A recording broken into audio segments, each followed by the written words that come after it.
Good morning. It's Jane with Scraptastic Yarns podcast. And today outside it's kind of rainy, cloudy. Gonna be that way all day. So it's a moo-moo kind of day. I'm having a blast. I was telling you about the sale at Joann's, the markdown yarn. And one of those skeins that I had gotten was this one. And this is one that I took out of that for me myself. And it's Melonberry. It's by Red Heart. And I hear a lot of people talking about how it is... Red Heart is not soft and it irritates their hands. Yeah, it irritates my hands too. But I'm going to show you what I do prior to using it. What I do is I take the label off. I kind of do this, stretch it, loosen it up.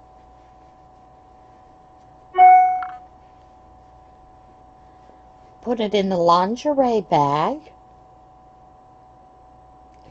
Now, if you have a washing machine, you can actually just toss all that in the washing machine. Put it on a rinse cycle with your rinse softener in it or hair conditioner. But since I don't have that, I just take it upstairs and in a wash basin I put some warm water with some hair conditioner, put the whole thing in there, let it soak for probably about an hour, and then after that I take it out and I squeeze as much liquid as I can get out of it. Now, you can let this sit and air dry the rest of the day. But generally, I'm out running around, so I'll take that couple of minutes. It takes about 15-20 minutes at the laundromat. And I'll spin it in the dryer. Generally on hot, that gets it pretty well dried all the way through. Center may be still a little moist, but it'll dry. And it won't mildew because this is acrylic. Okay? But it is now much softer to work with. Doesn't irritate these fingers as much as it has before it was done that way. I do that with a lot of acrylics that are kind of rough. Just wash them that way, soak them, and then they're fairly soft to use. I'm one of these persons, I don't like to wait till the very end after I've finished making the item and then do that, wash it, put it, with some softener, lay it out to dry, block it, whatever.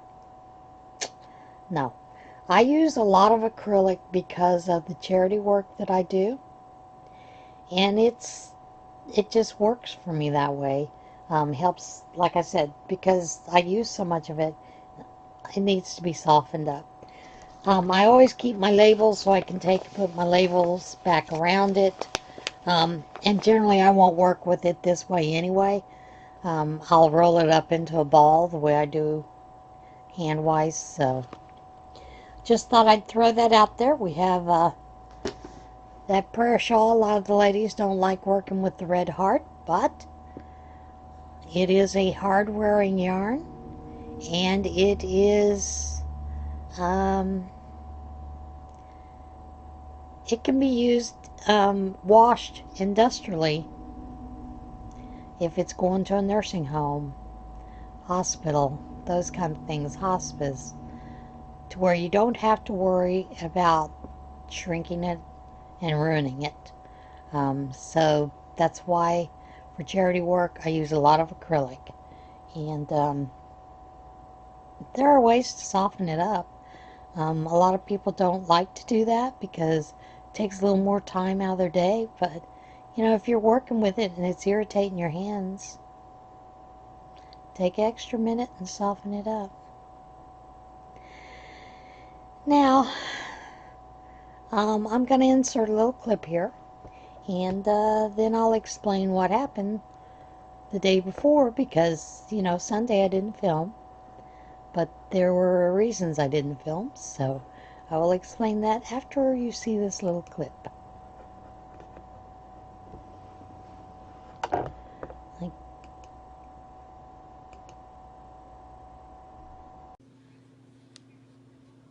This is the yarn that I picked up from Cmore this Monday afternoon. It runs some errands, so I went ahead and went up to Cmore again, and I'll tell you a little bit about that in a few minutes. But this yarn is Cmore's Studio, get that whole right, is Cmore's Studio Stitch Classic by Nicole. It's a worsted weight, number 4. And they had it on sale for 4 for $10.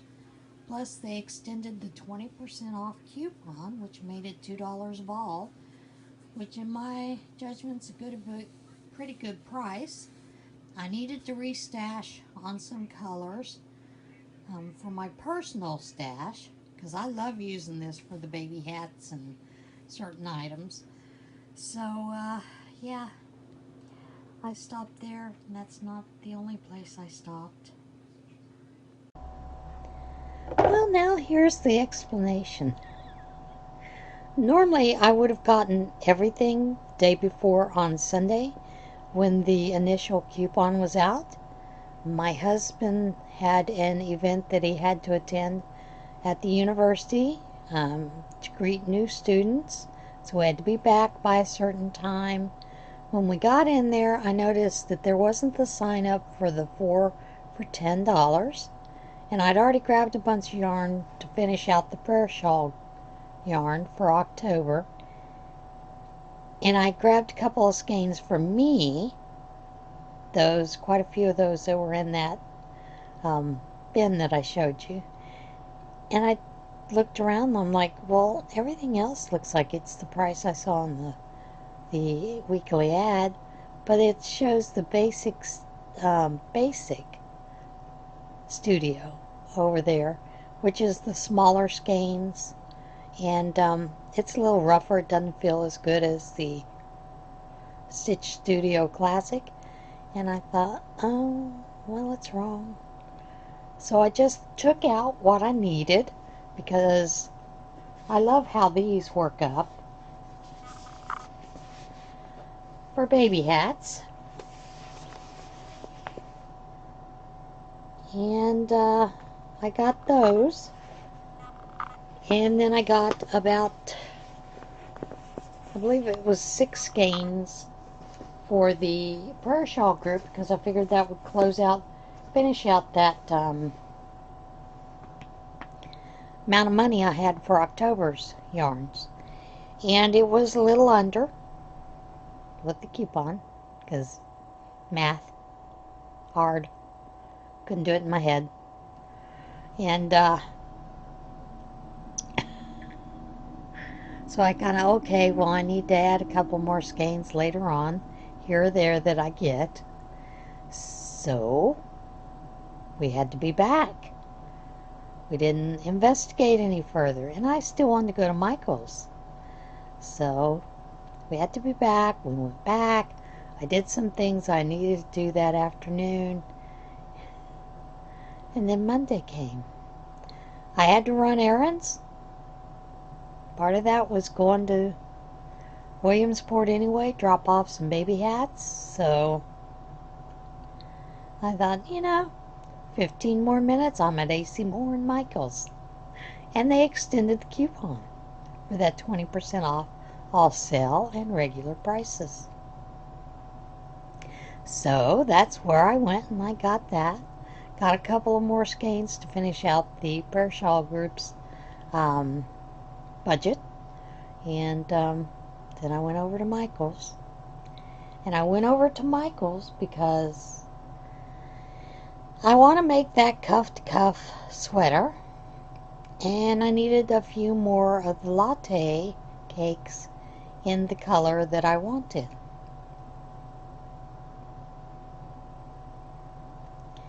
And of course, there they had a sale. You buy one, you got the next one 50% off. So I did get some more of the Blue Horizon, because I like the way, I like stripes that go up and down. I don't like stripes when they go around. I'm fluffy.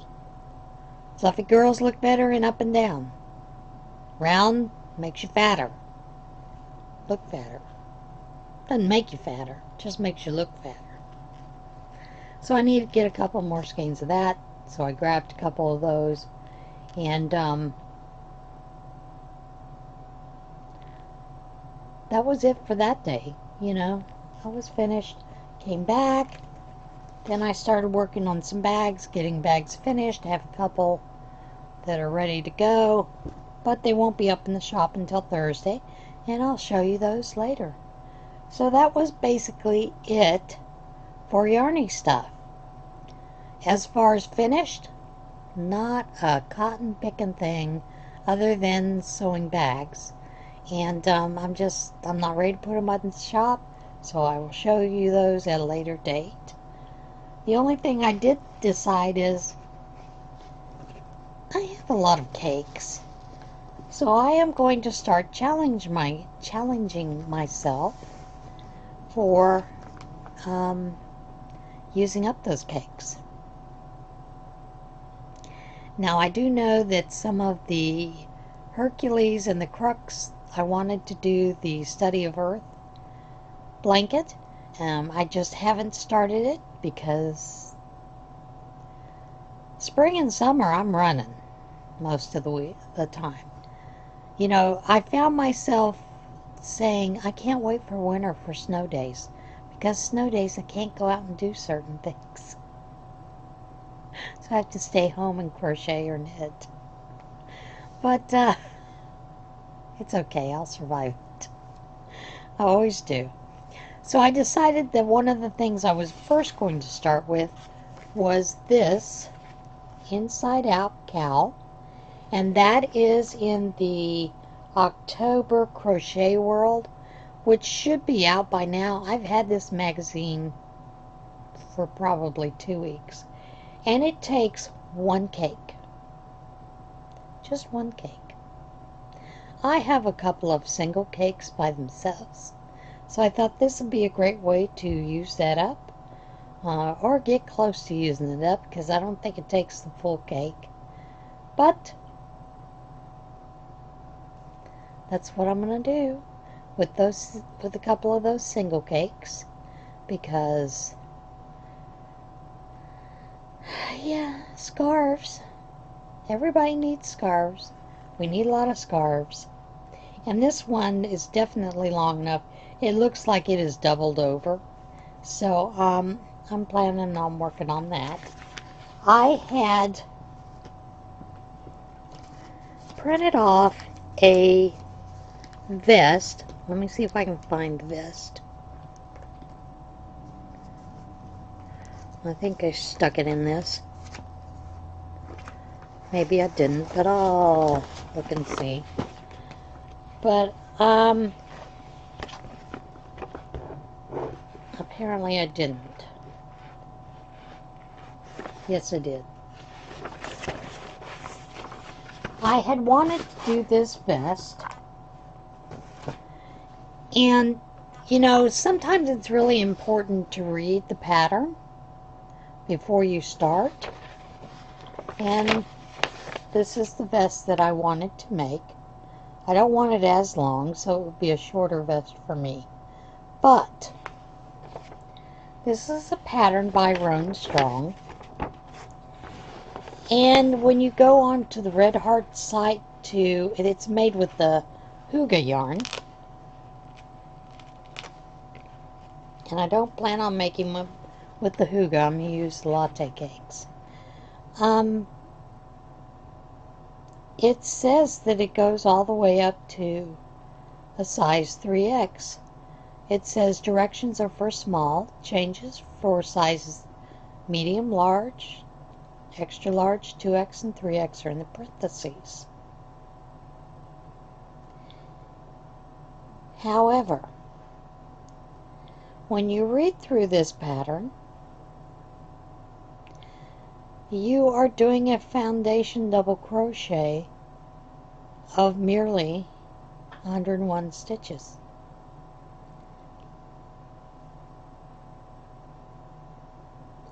That's it. There's no other thing in parentheses. It does say that you work in that pattern for 13 rows for the small, extra small, 19 for the 3X, but I'm not so sure it isn't worked from the bottom up, because you're working 2 body pieces. So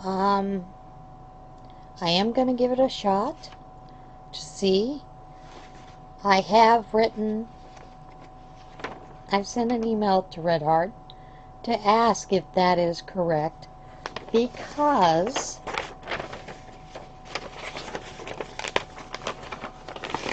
and this is a free pattern. You do see where it is seamed in the center.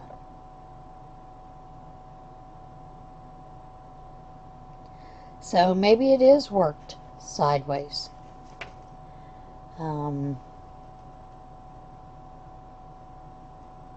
Maybe that's where you get the extra rows. But generally, even if you do that, for someone who's bigger, you're going to need additional lengthwise sometimes. Not me, I'm short, so it'll probably be fine for me. But it is a little confusing. I do wish that they would tell you in the pattern that you are working it side to side, because I can't figure out if you actually are doing that with this pattern. So if any of you have made the Sage Stitch long cardigan, please let me know. Maybe I'm just overthinking it. It's possible. I do that sometimes. But that is it. I don't have anything else other than we're ready to start What in Tarnation. This first story, the video is kind of cute because you get to see the air mattresses tumbling. It is a surprise witness captured video of dozens of air mattresses blowing away in the wind prior to a movie event in a Colorado park. He captured the mattresses blowing away with volunteers in hot pursuit prior to an event called the Bed Cinema at Runway 35 Park in Denver's Stapleton Airport. The mattresses were meant to be used as seating for an outdoor movie showing. He said it appeared to be 50 to 100 mattresses blowing in the wind in what one observer called the Great Air Mattress Migration of 2019. Officials said the mattresses were rounded up and did a better job of staying put during the event later that evening. You think the bodies on top of it had something to do with that? Oh my. Now, I've been to this park a couple of times as a teenager. We've camped there with family members. I've looked around, searched for, never found. But one lucky park visitor did find a 3.72 carat yellow diamond at the Crater of Diamonds State Park in Arkansas. It is the largest diamond found at the park in over 2 years. I have looked, never found a diamond. Not even in the rough. Miranda Hollingshead, 27, of Bogota, Texas, said that she was sitting at the base of a hill. Of course, you're just sitting at the base of a hill. On the northeast side of the park, watching a YouTube video on her phone about how to find diamonds, when she looked down and spotted the gem.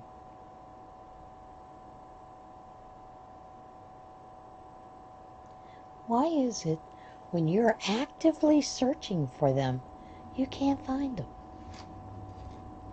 That includes everything in your house when you're actively searching for it. I shook my hand across it to make sure what it was, picked it up, and yelled across to the field to my mom, "I think I got one." The family headed to the park's Diamond Discovery Center, where officials confirmed it was a 3.72-carat yellow diamond. Officials said it was the largest diamond found by a park visitor since March 2017, and the largest yellow diamond found there since October 2013. Park interpreter Wayman Cox said recent weather likely contributed to Hollinghead's discovery. Again, I've searched. Much of the ground where Hollingshead found their diamond is made of unweathered volcanic rocks, Cox said. When it rains, flowing runoff often leaves loose gravel, sometimes diamonds. On the surface in these areas, diamonds have a brilliant adamantine luster that makes them easy to spot. Apparently. And Miss Hollingshead appeared to be sitting in just the right place to see the diamonds sparkle in the sun, he said. Hollingshead said she hasn't decided whether to have the diamond appraised and sold or whether to mount it on a ring as a souvenir. Mount it on a ring, lady. Mount it on a ring.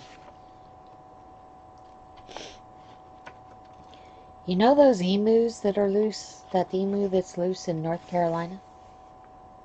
It's been spotted. An emu on the loose in North Carolina for about 2 months was caught on camera in a wooded area, and authorities said they are closing in on the flightless bird. The emu, dubbed Inu by fans, was caught on video by a witness this week who spotted the Australian bird running loose in an Orange County wooded area. Officials said in late July that Eno, first spotted in late June, was wandering Orange County after spending some time in Chatham County. County officials said in a Facebook post Monday that authorities are closing in on Eno. Run, Eno, run. Orange County Animal Services asked residents to give Eno the emu space, the post said. He is settling down in a specific area where OCAS has been leaving food and water. As he gets more comfortable, it will be easier to corral him safely. If you see him, please do not approach. Oh, Enu, your days are numbered. Now this is a sweet story. Woman reunited with cat missing for 11 years. A New York woman reunited with her cat 11 years after he went missing, thanks to a patient animal rescue worker and a microchip scanner. Maggie Welts of Dutchess County said that her cat Tiger never returned home after running out of her house when someone opened the door. Her family later moved down the street, but she asked the people who moved into her old house to keep an eye out for the brown tabby cat. The neighbor never found Tiger, but Carol O'Connell, a SPCA staffer, did. She said Tiger had been coming around her house for the past year, 3 years, but she wasn't able to get close enough to pet him. Each year he came to my house, he deteriorated more and more each year, and that's when I realized either somebody just abandoned him, or he was just missing or lost, or he could have been just a feral cat. She said this spring he started to come around a little bit more in the morning, so I started to work harder to gain his trust. She borrowed the SPCA's microchip scanner and was able to locate Welts. She said that even though they had been apart for 11 years, she definitely planned to bring Tiger back home. At that point, we determined that he was coming home. We had made a commitment to him, and we wanted him to come back home to us. I can't tell you how grateful I am for their persistence and dedication, for making sure that our cat was okay. I have no idea where he was for the years in between. I'm sure he could tell us many tales, but the thing is he is now home with us, and he will be with us for the remainder of his years. The SPA said Tiger was in remarkably good health for living on the streets for 11 years. And, yeah, there's a very sweet video online that you can go, just put in when reunited with Cat after 11 years, and you can see the video of her reuniting with her kitty. Now this next story I think is really cute. Allergies. Danish city installs Viking-themed pedestrian crossing signals. A city in Denmark is celebrating its Viking heritage by replacing the crosswalk signals lights with images of historic Scandinavian warriors. The city of Aarhus, which was founded by Vikings in the 8th century, unveiled the first of the Viking-themed crossing signals Monday. The city is planning to install the lights at 17 crossings in the city. And I am not even going to try to attempt to say this guy's name. Yeah, I am. Benjamin Simsek, counselor at the Aarhus City Planning Department, pitched the scheme early in the year, and the Moskard Museum, located just outside of the city, teamed up with officials to bring the idea to fruition. Officials said each walking signal cost about $150 to convert. And there is the first symbol for walking. And there is the stop signal. That's adorable. I know, I'd just walk the streets just to see them. Alright guys, that's it for today. I am spending the rest of the day sewing, and then this evening I will be back at crocheting a little bit. Maybe I'll get something finished by next week. I mean, this time of year I find myself frustrated because I can't get things finished because I'm so busy running. So that's coming to a close. So I'll see you again later on in the week. Everybody have a great day. Remember, choose kindness.